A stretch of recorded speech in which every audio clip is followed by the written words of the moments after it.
Bueno, señores, continuamos con este poder de la mañana. Gracias por seguir con nosotros, recordándole que estamos y originamos en Telecontacto, ahora Canal 35, desde Santiago de los Caballeros para todo el país y el mundo, que estamos también en Radio Nacional 1380 AM, para que usted pueda tener otra alternativa. Pero ahora mismo estamos en vivo en YouTube, estamos en vivo en Facebook, y usted puede buscarnos en las cajitas de Roku, de Amazon, de Fire Stick, pero también en la web usted pone telecontacto.tv, y también es otra oportunidad, otra alternativa para poder seguirnos en este poder de la mañana. Y iniciando esta semana, nosotros habíamos anunciado que hoy tenemos una figura muy querida por nosotros, un gran amigo, un hombre que ha aportado mucho a diversos sectores y que nos acompaña para que hablemos a propósito de que yo estoy seguro que de eso nos podrá hablar con mucha propiedad, de que hay un proceso de lucha de sectores por el tema del código laboral, y de eso él sabe mucho. Se trata de el querido amigo Julián Cerulle, un hombre que vimos en las lides, la alta dirigencia del PLD, que en Santiago ha sido y en defensa de los trabajadores en el área laboral, ni decir. Saludamos y damos la bienvenida a Julián Cerulle. En los 70 tuvo mucha preponderancia. Saludos, Julián. En esa labor. Qué placer tenerlo por aquí. Gracias, Burgos, todos. Un placer estar con ustedes. Bueno, de entrada, yo hacía el punto de que hay grandes interrogantes en la sociedad dominicana por el tema del código laboral que se ha estado trabajando, y bueno, hay una lucha desde sectores empresariales que se está llevando a cabo por tratar de que se desmonte una conquista de los trabajadores, que es, sin lugar a duda, una de las cosas que ha sido innegociable. Julián Cerulle, ese hombre que ha estado en los tribunales defendiendo derechos de los trabajadores, ¿qué le parece esa parte de lo que se quiere hacer o lo que exigen sectores empresariales con respecto al código laboral? Fíjate, la modificación de un código no solo puede verse desde un punto de vista de un interés particular. Tiene que igualar armonía con toda la estructura geopolítica, económica de una nación, de una sociedad. Ese código, esa propuesta de modificación que han sometido, en gran medida, no guarda relación con las entrañas mismas del código. Son aspectos y elementos aleatorios. No va allí a la raíz de un código que viene en principio del 1952, que recibió y sufrió algunas modificaciones en el 92. Es la más significativa en ese momento. Sí, es mucho lo que se puede hacer para llevar un código que armonice en lo que concierne a las relaciones del capital y de la fuerza de trabajo, porque hoy hay que aprender a armonizar. Por ejemplo, aquí el sindicalismo ha perdido una beligerancia y por tanto no hay convenios colectivos. País como Alemania, la legislación laboral está enmarcada en los convenios colectivos, no en una legislación determinada. Entonces las empresas viven, se desarrollan, no con la crisis que tienen ahora por el asunto de Rusia y Ucrania. Ahora bien, si el interés marcado viene siendo por los empresarios en la cesantía, como un costo de producción, vamos a verlo como costo de producción. En realidad ahí no es donde está el costo de producción para los empresarios. Lo que ocurre es que nuestros empresarios tienen una miopía de lo que es la conciencia burguesa y no se dan cuenta o no quieren tomar como bandera la responsabilidad de un Estado y en qué rubros o renglones le concierne la responsabilidad del Estado. ¿Dónde está el costo? Está en la seguridad social, en el porcentaje que hay que pagar, por ejemplo, entre empresarios y trabajadores para el derecho a la salud. Pero esa salud no tiene que ser cubierta ni costeada por los empresarios ni los trabajadores. Eso es algo que tiene que implementarse y desarrollarse y amamantarse con el presupuesto de la nación, con las cargas impositivas de todos nosotros. Pero ellos por eso no luchan. Ahora, ¿qué le significa una cesantía? Cuando tú un trabajador lo contratas Y tú lo contratas es para tener 30 años de labores, que vaya provocándose una reingeniería permanente, constante y sucesiva en el tiempo, que se vaya readaptando a las transformaciones tecnológicas en el diario vivir, el internet, todo que hoy requerimos para eso. Y que ese trabajador pueda comprender la disciplina y la metodología de la empresa. Y que el trabajador vea a la empresa como algo inherente de él, como parte de su vida.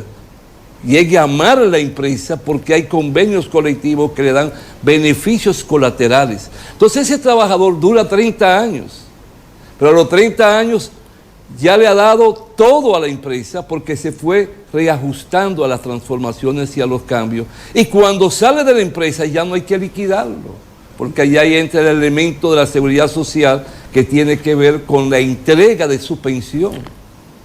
Entonces tú has mantenido un trabajador, tú lo has hecho tuyo, él ha hecho la fábrica parte de inherente, integrante de él, le ha dado beneficios, entró allí con un martillo, pero salió con una computadora que fue ya guiando todo de forma automatizada, porque se lo fueron adaptando a las transformaciones. ¿Me explico? Yo entiendo, o sea, de una manera de yo verlo, muchos empresarios, una gran mayoría, yo diría que más del 90%, para ser un poquito conservador, ven al empleado como un enemigo, porque los acusan de que les roban, y lo acusan de una serie de cosas, buscando la manera, se le hace un expediente para cancelarlo, sin tener que darle las prestaciones laborales. Porque a mí me pasó, yo trabajé en un medio, hace ya mucho tiempo, que el propietario, mi empleador, tenía un listado de cosas que supuestamente yo había cometido de faltas en el trabajo. Por ejemplo, que un día llegué tarde porque estaba cayendo un aguacero de madre y no podía llegar a pesar de que vivía muy cerca del medio. Pero no podía salir de mi casa bajo un aguacero. Entonces, y ese tipo de cosas, buscan la manera de, con trapisondas, evitar pagar las prestaciones laborales. Ahí, o sea, mi apreciación está equivocada o en lo cierto, si yo veo que hay una pugna entre empleados y empleadores. Fíjate, no podríamos generalizarlo. Cuando yo estuve en el seguro 6 meses en el 96, yo tuve la oportunidad de conocer el poder económico de la capital. Estamos hablando de Jorge Arsenio Brugal, Sí. los Almenteros, los Ferri Iglesias, Paliza. Estaba, por cierto, presente Carlos Fonderijo, que en paz descanse. Paliza murió también. Y lo que yo observé y vi allí, no, eran empresarios con conciencia de clase. Sí, por eso yo dije en un 90%. Entonces tenemos que ver quiénes dan avance, quiénes que son capitales extraños, capitales raros, cuál es la mentalidad, cuál es la formación. Porque sí, por ejemplo, cuando yo empecé a ejercer, a los pocos meses nació Zona Franca. Pero quienes llegaron aquí como empresarios fueron ciclos diferentes. Llegó un momento que estaba, se podría decir, lo peor de la inversión internacional estaba aquí. Eran saqueadores, eran personas sin conciencia. Ahora que usted habla de eso, ¿todavía se mantiene el estilo de liquidar cada año en la Zona Franca? Supuestamente no, porque eso fue un crimen que se cometió. Pero déjame terminarte la idea. Ya hoy en día tú te encuentras que las grandes empresas no están envueltas en litigios judiciales. Ya tienen conciencia, ya tienen un esquema. Por ejemplo, hay gente que me dicen, fue que tú nos enseñaste a la mala. Sí. Por ejemplo, yo te puedo decir, una gran fábrica de cigarros va hacia Las, mi hijo, que estuvo con usted en estos días, a una gira turística porque de tabaco, y el dueño lo presenta y dice, no, yo lo conozco, yo sé, él es hijo de Julián. Déjame, lo agarra por la mano y le dice, déjame enseñarte el regalo que Julián nos hizo. Y fue que el papá me oía a mí todos los sábados por radio, la primera etapa. Sí. Entonces él le dice al hijo un día, Él no es el malo, los malos somos nosotros. Y entonces él le pidió antes de morir que le hiciera en la fábrica un restaurante, como si fuera un restaurante privado. Y esa fábrica no tiene problema casi. Y las grandes fábricas que tú te encuentras tampoco tienen. ¿Por qué? Porque han tomado conciencia. Hoy hay una pléyade de jóvenes abogados, graduados, especializados en lo laboral, seguridad social, que están haciendo un buen trabajo, están sabiendo asesorar. Abonando a eso, ahí había empresas, por ejemplo la Tabacalera, Bermúdez y otras empresas que tenían sus empleados. Bueno, Bermúdez casi nunca litigó. En la época de... Yo vine a tener mi primera demanda contra Bermúdez, después que Don Popi salió. Sí. En la Tabacalera, la huelga del 82 por circunstancias, pero vivía en sus convenios colectivos. Es decir, todo ha ido cambiando, no tal vez todo lo que uno quiera y como uno quiera, porque todavía hay muchas mentalidades del pasado que quieren explotar, pero no es que dejen de explotar, pero lo están haciendo con, ya hay otro concepto, ya quieren parir un material humano. Yo te podía citar nombre de empresa, pero no me gusta particularizar. Doctor. Pero eso no quiere decir, perdón, que la explotación haya desaparecido. No, claro que no. Ni que la mezquindad haya desaparecido, ni que la violación de derechos hayan desaparecido, no. Lo que te he dicho es que hay ya hoy un avance. Doctor Julián Cerulle, nos complace muchísimo tenerlo acá. Puede decirme Julián, por favor, igual que en el pasado. Gracias, hermano. Gracias. Porque el acta de nacimiento dice Julián. Sí, no, yo quiero seguir el protocolo de la televisión, porque el trato sí, yo sé, gracias. Pero con confianza, como sí, en el pasado. Gracias, hermano. Doctor Julián Cerulle, como le dije, nos sentimos muy bien con su presencia por el prestigio que le acompaña en una carrera de casi 5 décadas. Usted dejó entrever hace un rato que la reforma laboral que presentó el gobierno no tenía méritos, no tenía sustancia suficiente, porque lo que entrañaba era algunas medidas que se podían tomar a nivel administrativo. 4 días por la muerte de un familiar. Un día aquí, un día allí. Entonces, realmente eso ante el empresariado implicaba una gran decepción, porque ellos lo que aspiraban a una reforma laboral de parte del gobierno que incluya la cesantía ahí. Pero hemos visto que este y otros gobiernos entienden que la cesantía es un derecho adquirido de muchas décadas y que sería insensato tratar de incidir sobre eso. Pero sobre el intento de una reforma laboral que yo dije aquí que no tenía ninguna sustancia, ninguna necesidad de ser presentada, simple y llanamente por crear, digamos, un gran número, porque el presidente quiere que lo recuerden como el gran transformador. El gran, como dije, no fue transformador. El gran innovador, vamos a decir. Sí, adelante, doctor. Fíjate, como ya decía, por ejemplo, en las romanas se celebró para ese momento, instante de la propuesta, un congreso. Yo no pude ir al primer día, porque me tocaba el segundo día, una ponencia sobre tecnología y educación. Entonces, en el primer día intervinieron Rafael Alburquerque, Julio Aníbal Suárez, que fue juez de la Suprema, el esposo Joaquín Luciano, esposo de Nélcida, y Nélcida Marmolejo. Sí. Y según me comentaron, y el hijo de Lupo, que es brillante, uno de los hijos de Lupo. Lupo Rueda. Sí, Lupo. Entonces, todos coincidieron en que no tenía aquello un aspecto positivo, que no fuera algo que llegara a la esencia misma de lo que es una nueva legislación laboral. Tiene algunos aspectos, pero no el engranaje. Por ejemplo, hoy que estamos hablando, que fue mi ponencia sobre la nueva tecnología, todo lo que incide el Internet, todo lo que incide el trabajo, el teletrabajo. Es otro mundo.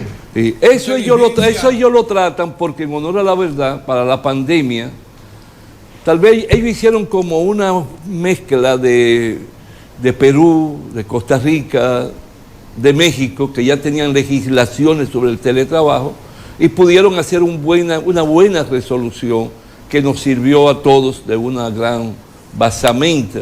Hay que reconocerlo, porque todo no es negativo. Pero el código, para ser modificado, requiere un estudio profundo de análisis, de discusiones, de coloquio, donde estén las fuerzas laborales, estén los empresarios a través de sus representantes, estén los trabajadores a través de los representantes y por ellos mismos. Ahí es que va a estar el secreto. Ya no es ver lo que hay, no hay. Eso está como estancado en el Congreso. Estuvieron presentes senadores y al otro día, cuando yo llegué, me detuvo un senador que me reservó su nombre y ubicación, porque no me gusta. Y me decía, Julián, ayer fue todo como difícil, fue una clase que nos dieron. Y la verdad es que entendí perfectamente que no tenemos nada en la mano. Porque como tú decías, es un día que te aumentan aquí, un día allí. No, eso no es lo que se busca como tal. El teletrabajo está definido.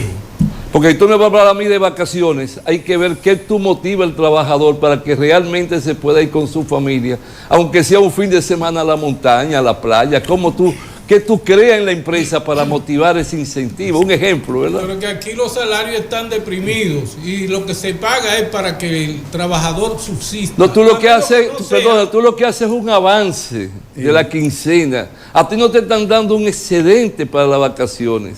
A ti no te están proporcionando que tú puedas irte a comer un helado con tus hijos y tu mujer, o tu mujer con los hijos y el marido. No, nada de eso. Tú lo que estás recibiendo es coger el avance para ir a pagarle a la bodega, a la pulpería, lo que tú le debes. Tú no tienes nada para vacacionar ni para irte un día a la montaña. Con una canasta popular, vamos a llamar, que está en 46,000 pesos ubicada, con salario deprimido, el trabajador dominicano enfrenta en este inicio de año una situación incómoda. Y yo creo que el término incómodo es muy sutil. Yo diría que terrible es la situación de la gente que trabaja y donde el salario mínimo está ubicado por debajo de 20,000 pesos. Solamente las grandes empresas llegan a 22,000, 21,000, 26,000 pesos, pero la inmensa mayoría de la gente que trabaja no tiene cómo alimentarse bien. Esa es una realidad. No, mire, permíteme, lo que ocurre es que nosotros, en nuestro país y muchos aspectos, analizamos las cosas de una forma simplista y queremos dar respuesta, pero también partiendo de lo simple. Este país, al igual que el mundo, está mal. Si Europa, si Francia, si Alemania ha visto 17,000 empresas perder después que inició la guerra de Ucrania y Rusia y Ucrania, si perdió la primacía en la industrialización, si el gobierno de Francia se está desboronando porque la economía está en el suelo, si hay conflicto económico en toda parte, porque estamos en guerra, hay guerra en el Medio Oriente, hay guerra en Asia, hay guerra en Europa. Entonces el mundo tiene una semiparálisis. Y nosotros no somos una excepción para ser la maravilla del mundo. Aquí hay crisis, aquí no se duerme, aquí no se reposa. Y cuando cierras los ojos te llegan pesadillas. Al 99% de los dominicanos y dominicanas. ¿Me explico? ¿Por qué? Porque el mundo está en crisis. Y esa crisis nos afecta. Y aquí nadie se detiene a pensar si puede llegar una oveja atómica en cualquier momento, ¿qué sería de nosotros? Donde los aviones, los barcos, no hay comercio internacional, se para. ¿Y qué estamos haciendo nosotros? ¿En qué nos estamos autopreparando? Entonces, eso hay que verlo todo ligado a la globalidad, a lo macro en el mundo. Mientras esté esa espada de Damocles, China y Taiwán, mientras esté esa espada de Damocles entre Pakistán y Afganistán, que en los otros días se tiraron 2 o 3 proyectiles. Los proyectiles, ¿no? Tú no sabes hasta dónde está llegando lo de Ucrania. Cuando tú llegas al mundo y te encuentras con un personaje que va a tomar posesión ya en 10 días, y lo que dice que Canadá, el canal de Panamá es mío, que el Golfo de México, que Neogrolandia es mía, que el Golfo de México no se va a llamar Golfo de México, sino Golfo de América, que Canadá va a ser su, que Canadá 51. le llama gobernador al primer ministro porque va a ser sus 51 estados. Entonces nosotros estamos teorizando, y aquí yo lo oigo y lo veo hablando, porque aquí lo que caemos es en una automasturbación. No, y un presidente que ha sido condenado. La prensa, todo esto se ha ido prostituyendo a gran escala, porque lo que se va es a provocar que un pueblo se automasturbe porque le gusta el chisme, la intriga. Es a un pueblo que no se le enseña a razonar, no se le enseña a pensar. El único que lo hizo murió ya. Bosch. Y pasó sin pena y sin gloria. Porque su legado no ha sido asumido. No se le concientiza a un pueblo. Cuando usted habla de un pueblo de México, que andan ahí unos falsantes ahora privando en libertarios y en demócratas, que fueron ladrones y gánsteres en sus países como presidente. ¿Entiende? Y usted coge un presidente que todos los días, una mañanera, le hablaba a su pueblo de lunes a viernes. Y 6 años después provoca que el pueblo vote por su instrumento político, con 5 millones por encima que los que votaron por él. Es una expresión de que ese pueblo fue concientizado políticamente. Pero a este pueblo nuestro nadie le habla. Nadie le habla de política como ciencia, como arte. Nadie le habla de lo que es planificar el Estado, lo que es un Estado. ¿Para qué es el Estado? Y cómo tiene que guiarlo, planificar cada etapa del año. Cada periodo. Nadie le habla. Este es ladrón, aquel es perverso, aquel es homosexual. El fulano de tal preñó a la hija de fulano de tal. Eso no es prensa. Eso es hacer daño. Vaya a un pueblo y háblele de sus problemas. Enséñelo a pensar, enséñelo a caminar. Enséñelo a autodefender sus derechos. Aquí no hay sindicatos. Ya el trabajador no quiere ir como testigo de otro compañero. Ya no hay sentido de solidaridad. ¿Por qué? Porque ya él compró un carro. Y ya él tiene un celular y tiene internet y tiene miedo de perder esa pequeña miseria de salario que recibe porque no va a poder pagar aquello. No está pensando ni en la comida de los hijos, es en los nuevos lujos. La mentalidad ya está burguesa. Entonces, por ejemplo, yo duré muchos años hablando por 35 emisoras, pero un día no sé, dejé. Después vino Tony Parache, que lo quiero como un hijo mucho, porque lo conocí siendo muy joven. Me fue a buscar como abogado para... Entonces me invita a comer y es para obligarme a que yo tengo que volver con las alocuciones. Pero muchas veces pienso, ¿quién me estará oyendo? Porque yo no hablo de chisme, yo no maltrato a nadie, yo no menciono a nadie. Hasta eso ya uno se permite autorreflexionar. No.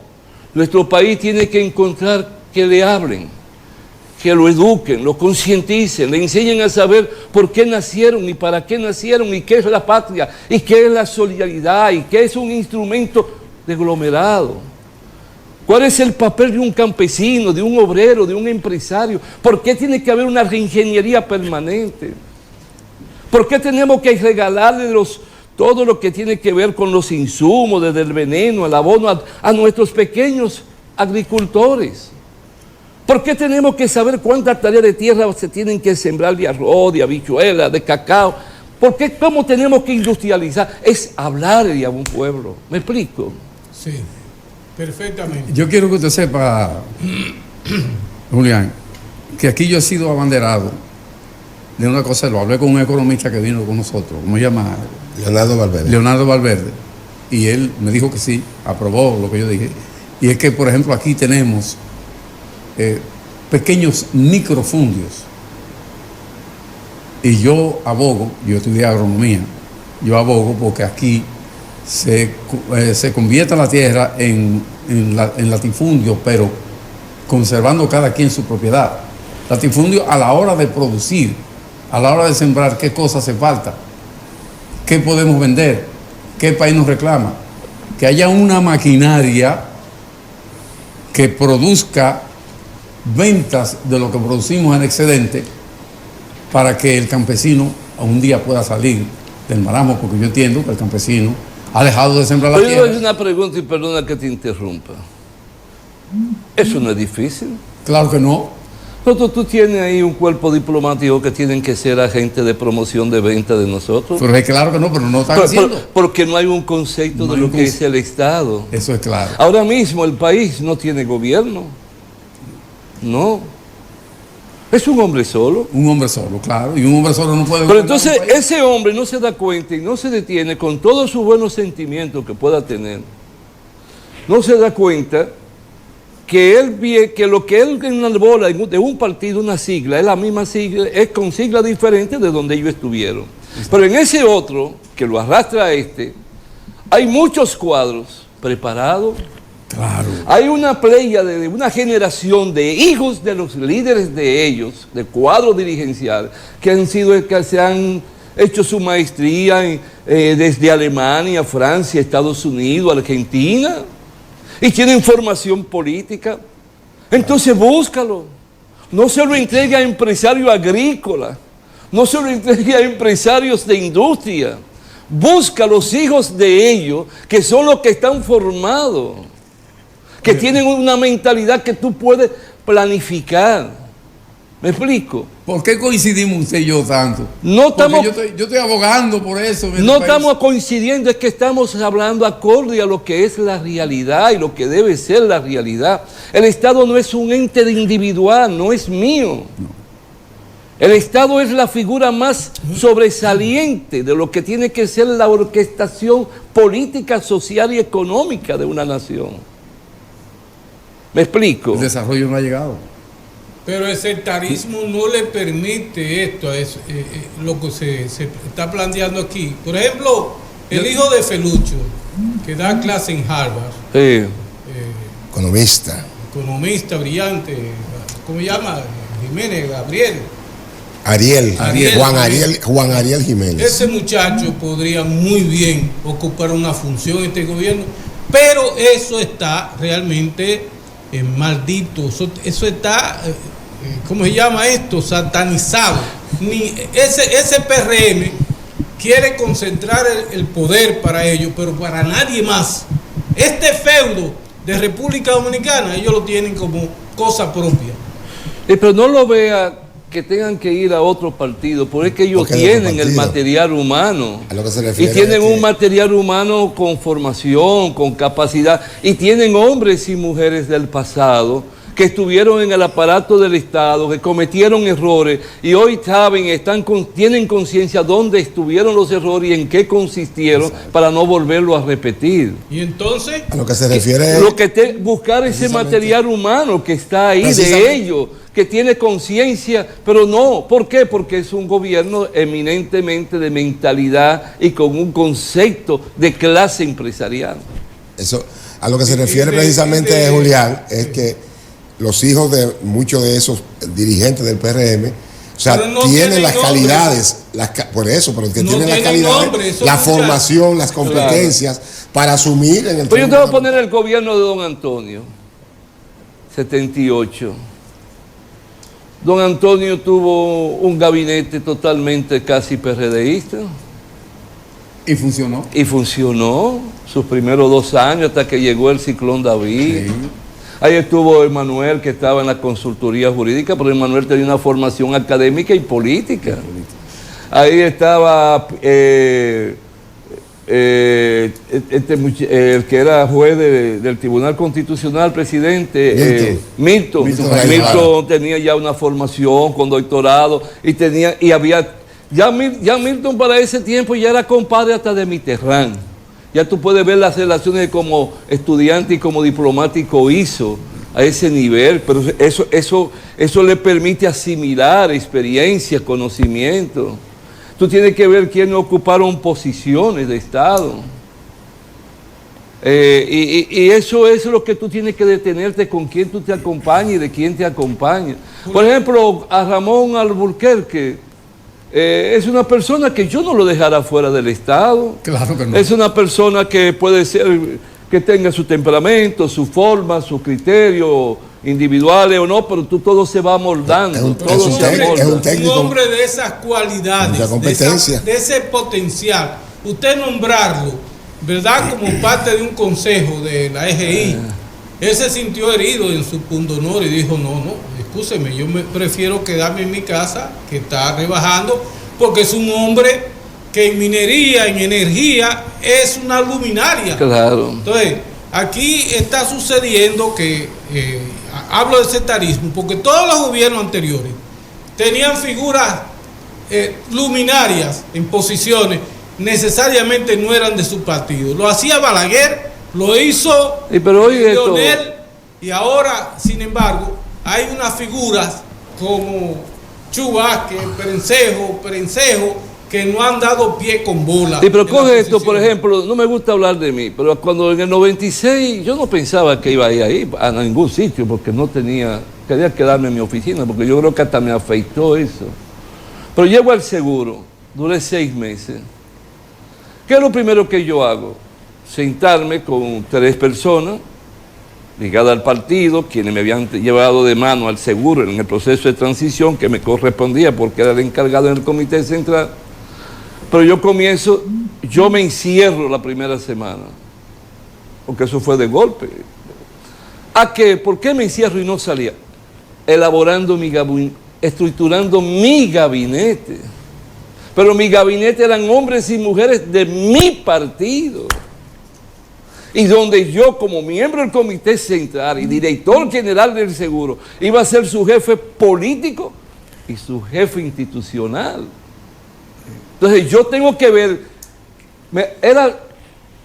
designo una comisión de 3 sociólogos, psicólogos y economistas para que me evalúen 3 por cada puesto, pero 3 compañeros, especialistas, formados, hasta como obrero, pero que tenga una formación como obrero. Exacto. ¿Me explico? Entonces, ¿qué yo hago? Con mi equipo ya, vamos a elaborar nuestro plan de los primeros 3 meses. Pero todos los lunes yo me reunía en la tardecita, cuando terminaban las labores, con mi equipo, con mi gabinete, a darle seguimiento. ¿Y qué ocurría? Que yo tenía que elaborarlo cada 2 meses, porque ya los 2 meses se había cumplido. A propósito, usted renunció de manera bruta también del... No, eso es una contradicción con el presidente. No, eso es parte ya de un pasado. La historia, no quiere revivir. No, ya eso pasó. Ya. No voy a vivir en el pasado, no. Muy bien. Hay un elemento que hoy día es una realidad a raíz de la pandemia a la República Dominicana y el mundo.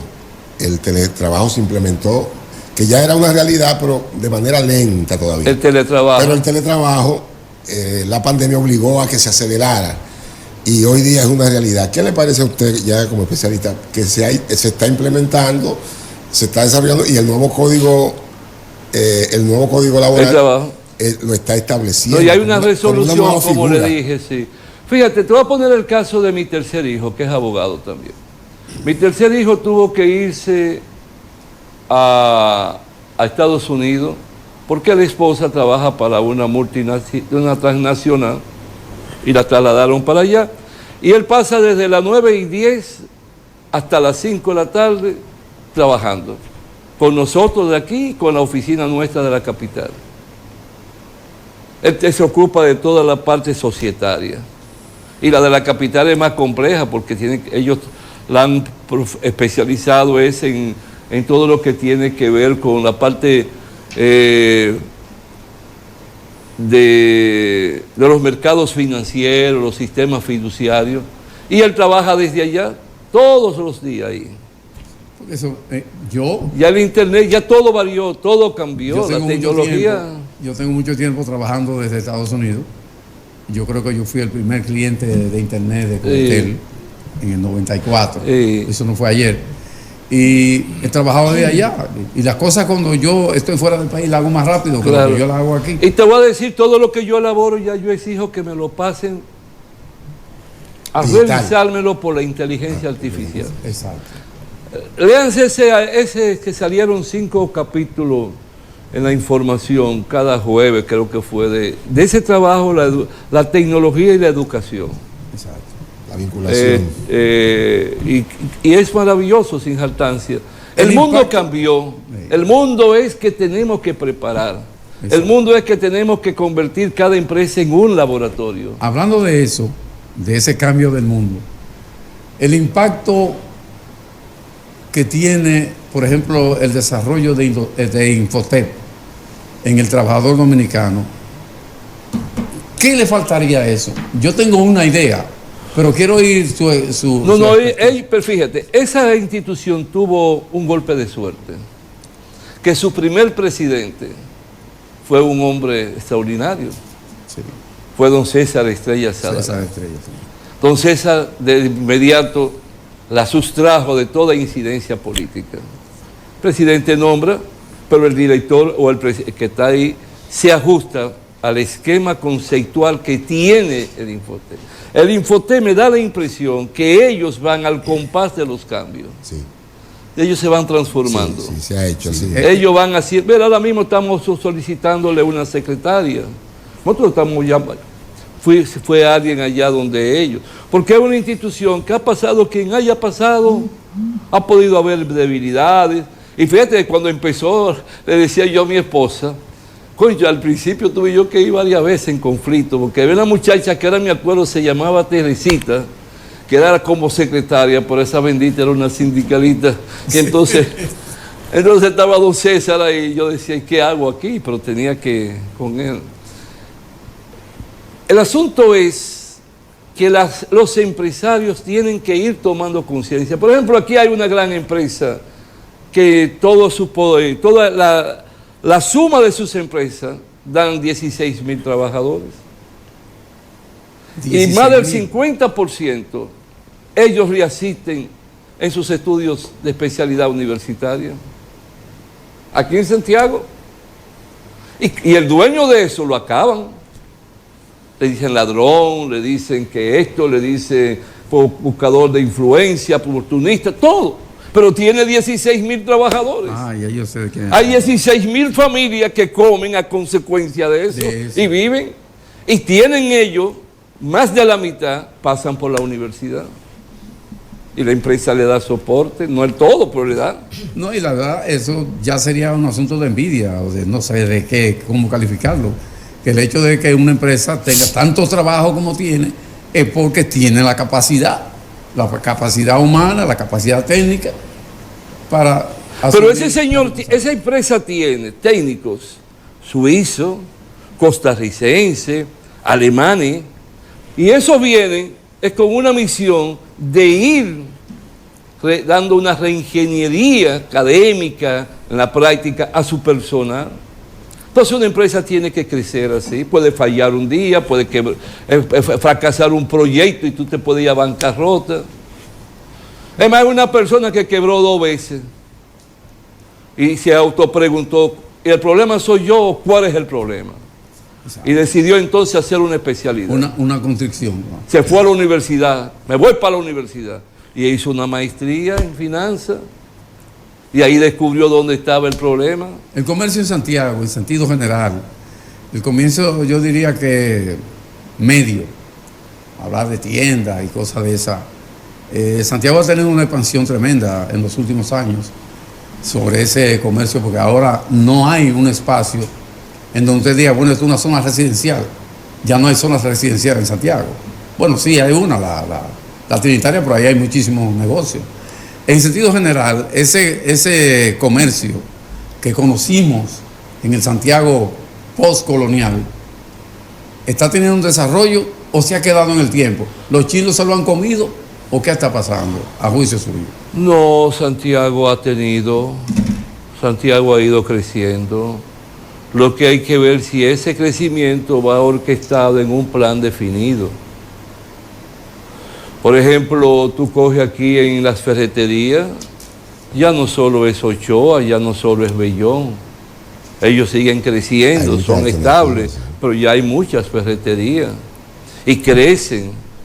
Santiago ha tenido un desarrollo, un crecimiento en la infraestructura, en muchos edificios para apartamentos, se están haciendo edificios hasta de 27 plantas. Por ejemplo, también está llegando mucha inversión, hay que reconocerlo. Ya tú coges por donde está esa parte de la Estrella Sadalá con Juan Pablo Duarte, con todo eso que el nuevo hotel. Santiago está creando, ahora mismo son 5 hoteles al mismo tiempo que se están fabricando y terminando, construyendo y terminando. Lo que hay que ver cómo tú le das soporte a Santiago desde el Estado para hacer ramificaciones y que haya también una implementación de un adicional con visión turística, de turismo. Yo estoy coligiendo de eso que usted dice, que entonces Infotel en Santiago, que tiene una sola sede, tendrá que ampliarse porque no creo que esa sede pueda abastecer de personal humano. Ya están teniendo problemas para exacto, poder, porque eso es muy pequeño. Pero se están haciendo los centros, que eso es una manera en las escuelas. No sabía decir, sí, no sabía eso. Hay centros que están donde se da clases, los politécnicos. Yo lo que sugeriría a la sociedad, que le den seguimiento, que se preocupen, que lo vigilen, lo fiscalicen, para que no caiga. Porque el asunto no es que propugnar porque aquel fracase, coger un peñón y darle. Ahí entra la tesis de Lenin, cuando le decía a los proletarios, búsquenme sus hijos entonces, que desarrollen las actividades del Estado. No, él buscaba a los hijos de la burguesía porque eran los que tenían formación de Estado. Buscó a un judío que era el más millonario de Rusia como gobernador del Banco Central, porque el tipo era el que sabía de eso. Claro. Fidel tuvo un concepto, Lenin tuvo un concepto claro de la función de cada quien. Ahora, tú vas informando a los cuadros de los trabajadores, de los pobres, para que un día jueguen su papel en igualdad de condiciones.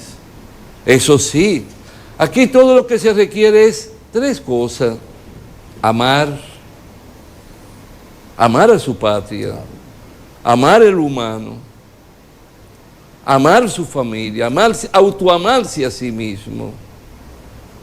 Lo segundo, planificar. Y ya por todo, tener 3 principios. No mentir, no robar y no traicionar. Eso es todo lo que tenemos que transmitir y alimentar y motivar a un pueblo. Julián, usted estando aquí, yo creo que veo a José Checo Esteves, que lo conoce mucho más allá que yo, tímido hoy con no es su tímido. Participación. Sin embargo, usted... El doctor es amplio, usted tiene muchas cosas. Que le quite el discurso a uno de la mano. Usted tiene una historia política que no nos podemos sustraer. Usted jugó roles estelares en el Partido de la Liberación Dominicana y, lógicamente, el Partido de la Liberación Dominicana pasó de ser un partido de principalía. La principal fuerza política se ha convertido en un partido que está en un tercer lugar y cuidado, cada vez más degradado, una situación realmente difícil. Julián Cerulle, ese hombre que estuvo en los tiempos difíciles, después en los tiempos buenos del PLD, y que ahora, en estos tiempos, ¿cómo visualiza el futuro de ese partido dentro del espectro electoral de la República Dominicana? Mire, todo depende, no me gusta opinar, ¿verdad?, sobre una fuerza externa, política. Ese hombre yo lo amo mucho, por él estoy yo aquí, sinceramente, porque ya no estoy dando casi entrevistas. Fíjate, lo primero que tienen ellos que hacer es un reencuentro a lo interno. Lo segundo es una reingeniería. No vivir de congreso en congreso, no. Es una reingeniería que lo lleve a despojarse del narcisismo, de creerse que cada quien es presidenciable. Está claro. Lo tercero y que es lo más importante, es poder tener latente. Por ejemplo, cuando yo quiero preparar algo, ¿a quiénes yo recurro? Yo recurro en lo didáctico, a Juan Bosch, yo recurro a Lenin, yo recurro a Mao Zedong. El otro día gocé mucho porque le digo a la joven, mira, ponme aquí a corregir esto en la inteligencia artificial, pero pónmele que de conformidad con que la corrección sea acorde al método marxista. Ay, Dios mío. Cuando yo veo aquello, digo yo, pues yo no soy nadie. Todo está. Tú me estás captando lo que o sea, entonces ellos lo que tienen que hacer es una reingeniería y reencontrarse con los principios del pasado. La política no es un negocio. La política es ciencia. Porque tú tienes que estudiar la sociedad, tú tienes que conocer la historia. Tú tienes que saber quién es la primacía, tú tienes que comprender que para bien del todo los pobres primero. Y eso fue lo que Juan Bosch nos enseñó. Entonces tú tienes que ver eso por encima de todo, reencontrarte, pero tú tienes que ver qué ha pasado, por dónde hemos ido. Porque don Juan no fue un líder para imponer, don Juan nos educó, don Juan nos formó, don Juan nos instruyó, preparó el material didáctico, hasta un material didáctico para los obreros. Cuando a mí me sancionan, me suspenden por 6 meses sin saber nunca por qué. Don Juan estaba en Nicaragua. Cuando llega y mando mi carta, ya mi suspensión se venció, la que nunca supe su causa. Don Juan lo que hace es que me manda para la Siberia. Y ellos creyeron que don Juan me estaba abandonando porque me mandó para la Siberia. No, me mandó para mi mundo porque me mandó para el área obrera. Entonces yo en los obreros yo era un príncipe, pero nunca ocupé una posición de secretario de un comité de base, nunca de un intermedio. ¿Me explico? Porque ese no era mi tribuna. Yo no podía quitarle a ellos su liderazgo en su mundo. Yo era un allegado. Pero cuando yo bajaba a las votaciones, a las masas, a las bases, que no se votaba por cuarto porque nadie sabía dónde estaban los 5 o los 6 de un comité de base reunido. Entonces uno arrasaba sin jactancia. ¿Por qué? Porque también veían a uno como un continuador de la obra y la mística del maestro. Porque uno le hablaba. Yo fui presidente del Comité Central no porque lo busqué, no por elecciones, no, me impusieron ante una crisis que se dio en Santiago y tuvo honor de que ir 3 veces ese día a mi casa y convencer a mi esposa negada. No, nunca aspiré a nada de eso en el partido y él lo sabe y tú lo sabes. Pero yo vivía en el corazón del pueblo, yo abrazaba, yo besaba, yo me sentaba. ¿Te entiendes? Yo le daba mi amor a los pobres, a los trabajadores. Lo que sucede con la gente de Danilo, su grupo. Perdona, pero déjame terminar. Pero nunca hubo en mí una ambición de nada. De nada. Todo servir y que ese servicio me fuera colocando en el punto neurálgico del andar de la historia. Esa era la filosofía, servir al partido para servir de ahí nace ese mayor interés. Ese grupo de Danilo y posiblemente otros políticos que andan por ahí olvidó las enseñanzas de Juan Bosch. De servir. Y están señalados no solamente por la justicia, sino en el sentimiento y en el imaginario del pueblo, de que fracasaron como políticos porque realmente fueron a enriquecerse. Y la arrogancia. A hacer bandas organizadas para expoliar el país. Entonces, me parece que a mí particularmente he venido diciendo que mientras Danilo Medina se escude en el PLD está, diríamos, condenado a fracasar en el futuro. Fíjate, eso es relativo, yo no quiero opinar. Yo sé que usted no quiere meterse para pero allá. Veo que también, por ejemplo, ellos tienen un secretario general nuevo. Sí. Y veo lo he escuchado hablando. Y observo que tiene formación. Sí. Ahora es él quien tiene que jugar su papel como secretario general, desarrollar, implementar un liderazgo. ¿Verdad? Pero doctor, lo que yo observo... Por ejemplo, es hacia que allá mi hijo viene aquí. Yo vi la entrevista porque él me la manda. Pero hacia allá no te entra a ti en asuntos personales. Pero lo que yo estoy hablando no es personal. Permíteme, no, lo que te quiero decir es que en el partido lo que tienen que aprender, lo que te quiero decir es, Aciara viene aquí y no te está alabando a nadie. Ciertamente. Aciara está desarrollando su política y al mismo tiempo implementando su personalidad política. Los ¿Me roles, explico? Entonces mañana, cuando llegan esos momentos, esas bases van a determinar si él vale la pena o no vale la pena. Y Aciara no va a tener nunca dinero para comprar conciencia. Él no lo va a tener porque a él no le sobra. Por último, de mi parte, doctor, entonces en este año nuevo, todavía nuevo, hoy estamos A 13. a 13, lunes 13, este año encuentra al trabajador dominicano sumido en una situación difícil. Yo insisto que los salarios, las condiciones, aunque ya hay una casta de empresarios que han modernizado su estilo y están cambiando con ellos, pero yo no creo que todo esté dentro de la política de incluir las innovaciones en los conocimientos necesarios para que también la clase trabajadora pueda superar algunas lagunas y escollos que están en su camino. Menos con las condiciones de vida imperantes en el trabajador. Escucha esto, José. Es que el empresario, aunque no quiera, se ve obligado, se ve precisado a ir dando los pasos de transformación tecnológica. Porque solamente teniendo ante sí a impuestos internos, ya todo lo que impuestos internos hace es ajustado a la alta tecnología. Claro. El control hoy en día financiero de una empresa tiene que tener un sistema de internet. Y tiene que tener un material con capacidad para eso. Eso va cortando muchos trabajadores, doctor. Permite, ese es un decir. La revolución industrial, cuando llegó la maquinaria, los trabajadores le cayeron a pedradas. Sí. Pero después contrataron más trabajadores que no se imaginaban.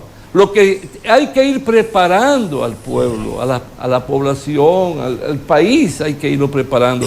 Mira, yo quiero decirte que hay muchos empresarios ya que tienen conciencia de que sus empleados tienen que ganar bien y tienen que conocer la alta tecnología y lo necesitan calificado. Por ejemplo, ahora yo contraté a una joven que está en la facultad de arquitectura, una niña que proviene de un campo de Santiago Rodríguez, lunes, martes, miércoles y jueves, de 8 a 1.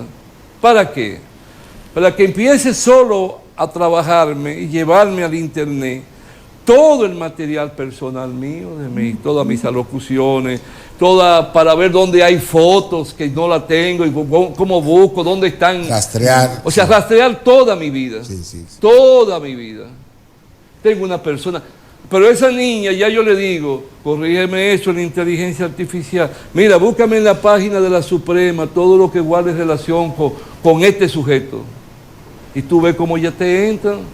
Yo soy un dependiente, porque yo nací donde había vela, Sí. después una humeadora, después una lámpara sin tubo y una lámpara con tubo, después había 3 baterías que teníamos unos bombillitos, ¿me entiendes? Después vino una plantita con 3 bombillos, uno en la sala, en el comedor con la cocina, otro por la sala con la habitación de papá y mamá, y otro en el medio de la casa y la letrina. A uno se le hace pesado hoy ese mundo, pero estos muchachos no. Mira, hablando de eso, y ya por fin de mi parte, Sí, ya. hay 2 obras que son mis obras de cabecera. Una es Lo que gobierna en el mundo, de Noam Chomsky, y La aldea global, de Marshall McLuhan. Muy buenas las dos. Se adelantaron ambos a su época, porque Marshall McLuhan dijo que el mundo era una aldea global. Ahora se está demostrando que es una aldea global por la entrada de la red, de las redes sociales, de internet y toda esa pendejada. Y Noam Chomsky, que acaba de fallecer, pues en su obra Lo que gobierna el mundo, dice por qué gobiernan el mundo. Y la verdad es que todo está basado en la tecnología actual, aunque ellos escribieron cuando todavía no existía la tecnología actual. Claro. Fíjate, yo les sugiero a ustedes, que son 3 personas ya que van caminando y que vienen de mundos difíciles que se han ido formando, que tienen en la cámara y el micrófono, háblenle a un pueblo, concientícenle a un pueblo. Te voy a poner un ejemplo. Para tú analizar un partido no tienes ni que mencionar nombre. No. Para tú desnudar un partido, tú no tienes ni que mencionar nombre. Solo con hechos, con acciones. El pueblo le va a ir poniendo nombre. Claro. Porque lo que hay que buscar es enseñar a pensar a un pueblo. A que un pueblo tome conciencia, se enamore de sí mismo. Hasta el analfabeto. El analfabeto tiene un sexto sentido extraordinario, brillante. Nuestros campesinos son sumamente inteligentes. Son sabios. Sin escuela. Ya tú ves, por ejemplo, lo que... Ahora me encuentro con que mi nietecito me están preguntando que quién fue Trujillo. Ya tienen curiosidad de saber. Claro. Pero tú no puedes decirle solo que Trujillo fue un asesino. Tú tienes que analizarle cómo llegó Trujillo, cómo era la sociedad. Tú tienes que enseñarle a hablar de historia para que él vaya por sí mismo buscando y descubriendo dónde está la verdad histórica. Sin embargo, yo dije que era lo último, en el pensum de las escuelas no está la historia temprana, claro, que nosotros tenemos, no está contenida ahí, porque todavía hay actores que no quieren que se sepa que ellos participaron de manera activa en ese régimen. ¿Ya qué hora tienen ustedes ya? Ya estamos en... Son las... Ya son las 10, tenemos una hora ya. Sí. Ya, sí, pues, pero es que es muy productiva, ¿no? Realmente con Julián Cerulle nosotros echaríamos horas y más horas, porque primero tiene muchos temas. Pero ya para terminar, yo quiero hacerle una pregunta, volviendo atrás a la pregunta de lo que fue su vida en el PLD. Según lo que yo conozco de Julián Cerulle, su vida se vio bien impactada en enseñanza y aprendizaje por su tiempo en el Partido de la Liberación Dominicana. ¿Qué usted saca de ese trayecto dentro de ese partido para su vida profesional y su vida personal? Pues mira, para mí aquello fue algo fecundo, porque fue que yo nunca había militado en un partido político. Cuando yo me fui a estudiar a París en el 69, yo nunca había militado. Mis hermanos sí habían militado, lo fui descubriendo después. Y tuve muchos compañeros en el PLD que nunca supe su historia, y ahora que la estoy conociendo, principalmente en lo que fue el MPD y todo eso. Pero lo que ocurre es que yo conocí a Juan Bosch en París. Y yo visitaba a don Juan 2 veces a la semana. Yo lo conocí allá en París, a través de José, mi hermano, que es el tercero. José lo había conocido en Madrid, en un restaurante que hubo un pequeño encuentro y a él lo invitaron estudiando a José en Madrid. Después José se fue a París y a través de José conozco a don Juan en París, que me llevó un día. Y entonces, como dice él ahora, entonces quien se queda con don Juan es Julián, y a mí me echan a un lado. Pero no, porque José tenía otras ideas y eso, pero a través de... Entonces yo esos 2 días que yo iba donde don Juan a la semana, muchas veces José iba conmigo, eran diálogos, eran cosas muy humanas, muy familiares. Don Juan pasó mucho trabajo, don Juan pasaba hasta hambre, don Juan había días que no tenía con qué comer nada. Y la gente aquí decía que don Juan estaba dándose la buena vida bajo la sombra de los árboles del Sena. Don Juan pasaba el día entero trabajando, leyendo, estudiando, recibía ministros, recibía embajadores y nunca era capaz de decirle a nadie, ayúdame con algo. Un día nos invitó a José y a mí a celebrar porque recibió un cheque del New York Times de un escrito que hizo sobre la Revolución de Abril. Creo que eran como $2,000 para esa época, eran todos los cuartos. Y nos hizo una buena invitación y un buen brindis. Consistió en un chocolate porque hacía frío, era invierno, un chocolate. Pero era un hombre austero. Entonces esas conversaciones, cuando llegamos al aeropuerto de Orly a despedirlo aquel noviembre del 69, cuando nos despedimos, me dice, nos vemos allá. Digo, sí, pero cuando no esté ya en el partido que él militaba, el PRD. Entonces forma el PLD en diciembre del 73, el 15, y el 4 de enero llega a mi casa. Vino a Santiago, mi casa materna, estaban mis padres, yo era soltero. Y sí, yo creo que sí.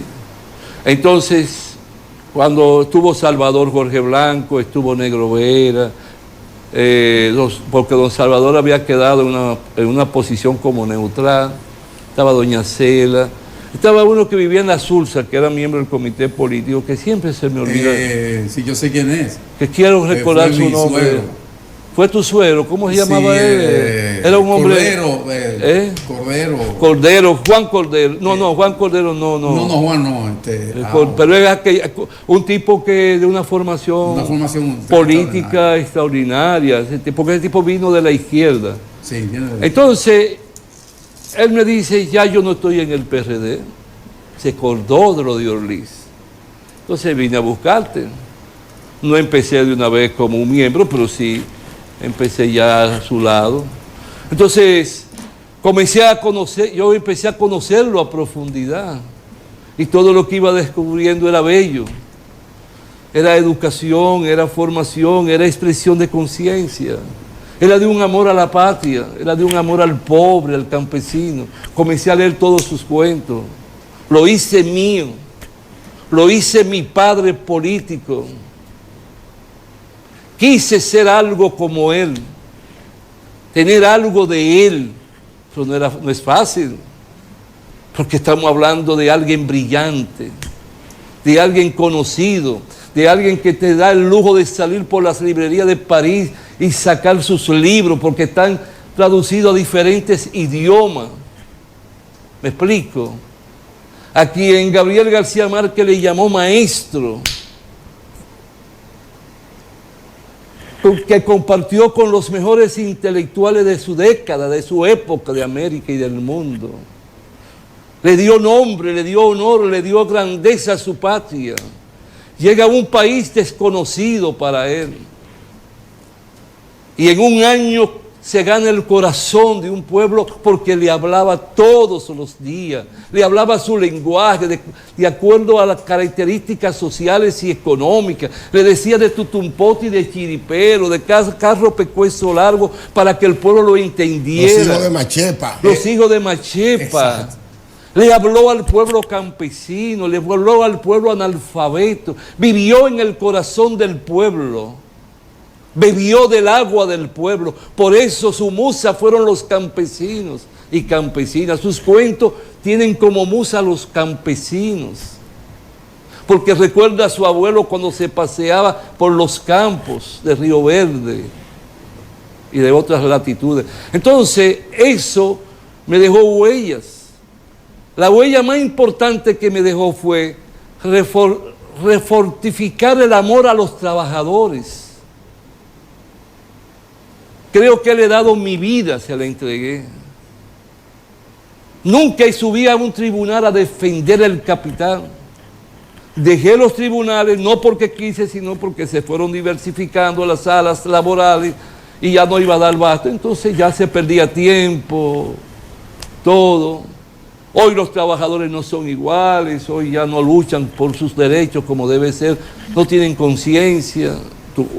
Entonces, el partido me dio, porque un partido te educa, te enseña. El partido es el todo, no eres tú.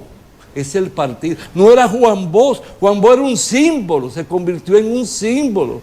Pero después todos los demás no, éramos instrumentos del partido. Y así deben ser, el partido está por encima. Quien gobierna es el partido. En China, todo lo que se desarrolla en los negocios y comercio es privado. Pero el partido es quien traza la línea empresarial, industrial, de transformación industrial. Y el Estado tiene por lo menos un 30% de todo. Y los cuadros políticos del partido son los que encaran los temblores de tierra, las inundaciones. Y son los que son el soporte y que diríamos nosotros los rieles del partido. Es el partido. Lo que ha pasado en ese partido que tú mencionaste es que se perdió la esencia de lo que es el partido para gobernar y dirigir un pueblo. No es un hombre. Si hace su plan de nación y ese plan se le da seguimiento. Y si hace el plan de nación conociendo todas las ramificaciones del aparato de la sociedad y del Estado y poniendo a los miembros para ser copartícipes de ese desarrollo. Pero ellos que llegaron al personalismo como todos los demás. Sin X nada funciona. ¿Quién le ha dicho? ¿Cuántos no han pasado por China? ¿Cuántos no han pasado por Vietnam? ¿Y a dónde está Vietnam? No compite con cualquier país, no obstante las guerras monstruosas. Lo que pasa es que a los pueblos hay que hablarle. Un día, por ejemplo, ahora que está el tema de Venezuela, ¿cuánto me hubiese gustado? ¿Por qué? Porque lo que han vendido y están vendiendo es totalmente deformado. Yo lo eduqué, no se preocupe a ellos. No es que no haya, no estoy hablando si coincido o no coincido con determinada persona, sí, porque creo que diferencia muy profunda, pero tengo que ver qué está pasando, qué es esto que pasa en internet 48 horas antes para divulgar esto. Ahora dice que de un secuestro, ¿y dónde estuvo el secuestro? ¿Me explico? ¿Cómo en un mundo hoy con la tecnología hay que ser cuidadoso? El comunicador más. ¿Cuántos presidentes no han quedado ahora como mentirosos al ratificar que hubo un secuestro a Corina Machado? Así es.